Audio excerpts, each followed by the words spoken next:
दोस्तों, आज मैं आप लोग को पढ़ाने जा रही हूँ कि मृत्युदंड क्या है। मृत्यु दंड को समाप्त कर दिया जाए, इस संबंध में आपका क्या विचार है? इस निर्णित वादों के संदर्भ में व्याख्या कीजिए। मृत्युदंड को अंग्रेजी में कैपिटल पनिशमेंट कहते हैं।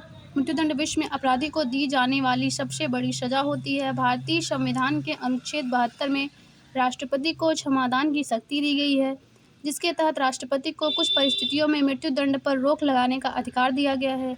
परंतु कुछ विधि शास्त्रियों का यह मत है कि आजीवन कारावास की अपेक्षा मृत्युदंड अधिक प्रभावकारी है। यह मनुष्य के अंदर भय दिखाता है। अब देखते हैं मृत्युदंड के पक्ष में तर्क।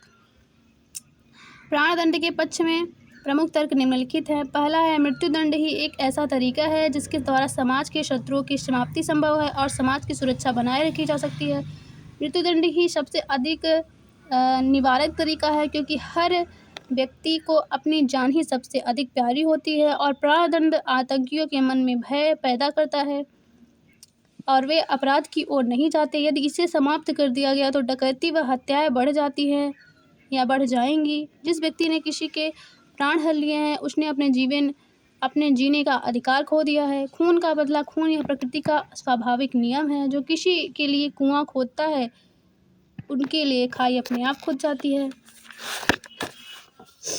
अब देखते हैं कि ऐसा व्यक्ति जो सुधर नहीं सकता, उसे मृत्युदंड देना ही बेहतर है। समाज में अपराधियों की संख्या में कमी होती है। 6वां, भारत जैसे देश में जहां शिक्षा, बेरोजगारी, गरीबी, बेकारी व्याप्त है, यहाँ प्राणदंड को समाप्त कर देना भयंकर भूल है। जहाँ भाड़े पर हत्यारे मिल जाते हैं और थोड़े से धन के लिए चाकू घोंप दिए जाते हैं, वहाँ प्राणदंड समाप्त नहीं किया जा सकता है।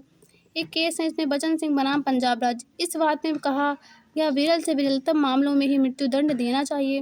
रामेश्वर बनाम उत्तर प्रदेश राज्य 1973, न्यायमूर्ति किश अय्यर का एक केस है। न्यायमूर्ति किश अय्यर ने मृत्युदंड को समाप्त करने में विचार रखे। उन्होंने कहा कि प्रत्येक महात्मा का एक अतीत होता है और प्रत्येक पापी का एक भविष्य होता है। अतः आपराधिक कृत्यों से युक्त व्यक्ति को समाप्त न करे, बल्कि उस प्रक्रिया को दूर करे जिससे वह आपराधिक कृत्य करता है। मृत्युदंड के विपक्ष में तर्क। संविधान का अनुच्छेद 21 प्रत्येक व्यक्ति को जीवन का अधिकार देता है। राज्य द्वारा जीवन छीनना मानवाधिकार के विरुद्ध माना जाता है, क्योंकि यदि राज्य आदर्शवादी व्यवहार नहीं करेगा तो उसके सदस्य कैसे आदर्शवादी हो सकते हैं। समाज में ऐसे महान व्यक्ति थे जिन्होंने अपने विरोधियों को भी क्षमा कर दिया। ईसा मसीह को जब कीलों से ठोका जा रहा था तो वे भी अपने कातिलों के लिए भगवान से प्रार्थना कर रहे थे कि हे प्रभु, अपने बच्चे को क्षमा करना। ये जानते ही नहीं कि ये क्या कर रहे हैं। प्राणदंड दार्शनिक दृष्टि से भी उचित नहीं है, और जैसा कि दर्शन शास्त्र में कहा गया है कि यदि हम जीवन दे नहीं सकते तो हमें जीवन लेने का अधिकार नहीं है।